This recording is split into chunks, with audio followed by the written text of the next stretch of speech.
샬롬, 지난밤 평안하셨습니까?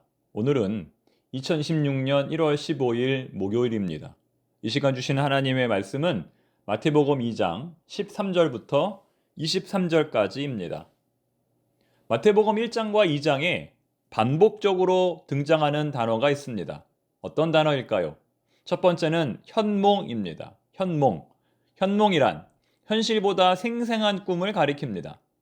마태복음 1장에서는 하나님께서 요셉에게 이 현몽으로 마리아가 성령으로 임신했다는 사실을 가르쳐 주셨습니다.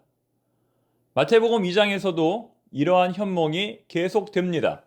동방 박사들은 꿈에 헤로데게로 돌아가지 말라는 지시를 받았고 요셉은 애굽으로 피신하라는 꿈을 꾸게 됩니다. 13절 말씀, 그들이 떠난 뒤에 주의 사자가 요셉에게 현몽하여 이르되. 그런데 여기서 끝이 아닙니다. 요셉이 다시 이스라엘로 돌아와야 할 때에도 하나님은 꿈으로 그것을 지시합니다. 헤롯이 죽은 뒤에 주의 사자가 애굽에서 요셉에게 현몽하여 이르되.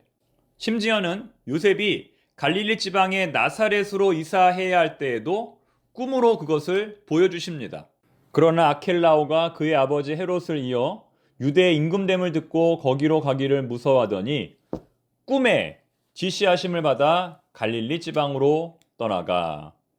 만약 하나님께서 우리에게도 이와 같이 꿈을 통해서 우리의 모든 것을 정해주신다면 어떻게 될까요? 아무아무개 권사님 가정 언제 어디로 이사하세요? 라고 꿈을 통해서 말씀하신다면 어떻게 될까요? 큰일이 나겠죠? 즉, 오늘의 말씀을 잘못 우리가 이해하고 적용해서는 안 된다는 겁니다. 오늘 본문의 경우는 굉장히 특별한 경우입니다. 예외적인 경우이죠. 하나님께서 요셉의 가정을 지키시기 위해서 이렇게 꿈으로 보여주시고 지도해 주신 겁니다. 두 번째로 반복되는 단어는 요셉이 일어나서입니다. 마태복음 1장 24절에서 요셉은 꿈을 꾼 후 그 즉시 일어나서 마리아를 데려옵니다. 2장 14절에서는 애굽으로 이사하라는 꿈을 꾼 후 그 즉시 일어나서 애굽으로 이사합니다. 21절에서도 마찬가지입니다. 이제 다시 이스라엘로 되돌아오라는 꿈을 꾸었을 때에도 요셉은 그 즉시 일어나서 고향으로 돌아옵니다. 즉, 요셉이 일어나서라는 표현은 하나님 말씀에 대한 요셉의 태도를 보여주는 겁니다. 그가 얼마나 하나님을 신뢰했는지, 그가 얼마나 하나님 말씀에 순종했는지를 보여주는 것입니다. 마지막 세 번째로 반복되는 단어는 이루려 하심이라입니다. 1장 22절을 보면 마리아가 잉태하고 그 아기의 이름을 예수라 하라는 이 모든 일이 결국은 하나님의 말씀을 이루기 위함이라고 성경의 기자가 말합니다. 또한 2장 15절에 나오는 이루려 하심이라는 말씀은 요셉이 가족들을 데리고 애굽으로 피난 간 것도 결국은 하나님의 뜻을 이루기 위함이라는 의미입니다. 2장 18절에 이루어졌느니라는 말씀은 헤롯이 어린 유아들을 살해한 그 잔혹한 사건 역시 하나님의 말씀을 이룬 것이라고 말합니다. 그리고 마지막으로 2장 23절에 이루려 하심이라는 표현은 요셉의 가정이 다시 이스라엘로 돌아온 것, 그리고 나사렛으로 이사한 것 역시 하나님의 뜻을 이루기 위함이라는 의미입니다. 즉, 이 모든 사건들의 뒷면에는 하나님의 뜻이 전제되어 있다는 겁니다. 또한 이 모든 사건들은 구약 성경의 이야기와 밀접하게 연관되어 있다는 것입니다. 아기 예수님이 애굽에서 이스라엘로 돌아오는 여정은 출애굽 사건과 깊이 연관되어 있고 헤롯이 아기들을 잔혹하게 살해한 것은 이스라엘 백성들이 바벨론 포로로 끌려가서 끔찍한 고통을 당했던 것과 연관되어 있다는 겁니다. 특히 오늘의 마지막 구절인 2장 23절 말씀, 나사렛이란 동네에 가서 사니 이는 선지자로 하신 말씀에 나사렛 사람이라 칭하리라 하심을 이루려 함이러라는 말씀은 매우 다양한 의미로 해석이 되고 있습니다. 여러분이 가지고 있는 성경의 각 줄을 보면 이 말씀이 구약 성경 이사야 11장 1절과 연결되어 있다고 표시가 되어 있습니다. 이사야 11장 1절은 이새의 줄기에서 한 싹이 나며 그 뿌리에서 한 가지가 나서 결실할 것이요라는 말씀입니다. 어느 부분에서 이 두 말씀이 서로 연결이 될까요? 가지를 뜻하는 히브리어 네체리의 발음과 나사렛의 발음이 같다는 겁니다.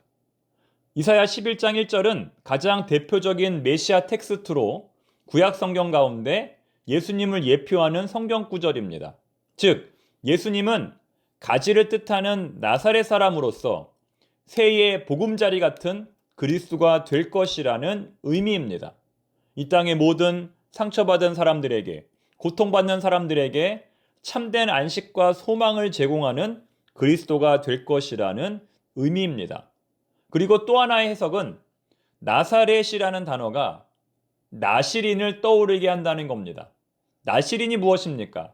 하나님께 바쳐진 사람입니다. 나시린은 히브리어로 나자르라고 하는데 하나님께 자신을 평생 동안 구별하여 바치기로 서원한 사람을 의미합니다. 보통의 서원은 일정한 기간 동안만 하는데 반하여 나시린은 평생 동안 구별된 삶을 사는 사람을 말하는 겁니다. 포도주 금지, 머리에 삭도 대지 않기, 시체에 가까이 하지 않기 등 이러한 규정을 지키며 성결하게 사는 사람을 말하는 겁니다. 대표적인 예로 삼손, 사무엘, 세례 요한이 여기에 해당이 되지요. 예수님도 그렇게 성결하고 정결한 사람이 될 것이라는 의미입니다. 저는 오늘 설교의 제목을 꿈과 말씀과 그리고 순종이라고 정했습니다. 우리는 오늘 본문에서 꿈에 대한 이야기를 많이 나누었습니다. 요셉은 무려 5번의 꿈을 통하여 하나님의 인도하심을 받았습니다. 구약의 요셉도 꿈의 사람이었죠. 다니엘도 마찬가지입니다. 프로이드는 꿈은 무의식의 형성물이라고 말했지만 성경에서의 꿈은 하나님의 뜻이 전달되는 특별한 통로입니다. 하지만 오늘의 본문은 말씀에 대해서도 언급합니다. 이사야, 예레미야, 호세아 등의 말씀에 대해서도 언급합니다. 이 모든 말씀이 다 이루어졌다는 겁니다. 다시 말해 오늘의 사건은 우연이 아니라 처음부터 하나님이 계획하신 계획이었다는 겁니다. 그리고 요셉은 이 모든 일에 대해서 순종했다는 것입니다. 다시 말해서 꿈도 중요하고 말씀도 중요하지만 결과적으로 가장 중요한 것은 순종이라는 겁니다. 아무리 꿈을 잘 꾸고 아무리 말씀을 잘 받았어도 순종하지 않으면 아무 소용이 없는 것입니다. 누가 꿈을 꾸었는가, 누가 말씀을 받았는가는 별로 중요하지 않다는 것이죠. 진짜 중요한 것은 누가 순종했는가입니다. 만약 유튜브에서 어느 전문가가 나와서 건강에 대한 이야기를 한다고 생각해 봅시다. 건강하려면 이런 음식을 먹어야 하고 이런 운동을 해야 합니다. 이렇게 말하는 유튜버들이 많죠. 그럼 이것으로 끝입니까? 진짜 중요한 것은 누가 이것을 실천할 것인가입니다. 그가 의사이든 환자이든 그것을 실천하는 사람은 건강해질 것이고 실천하지 않는 사람은 병들게 될 것입니다. 사랑하는 교우 여러분, 꿈도 중요합니다.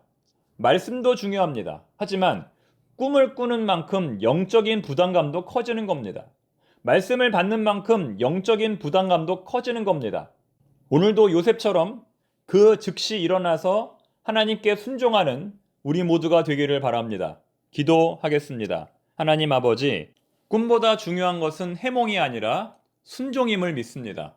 요셉처럼 그 즉시 일어나서 하나님께 순종하는 우리 모두가 되게 하옵소서.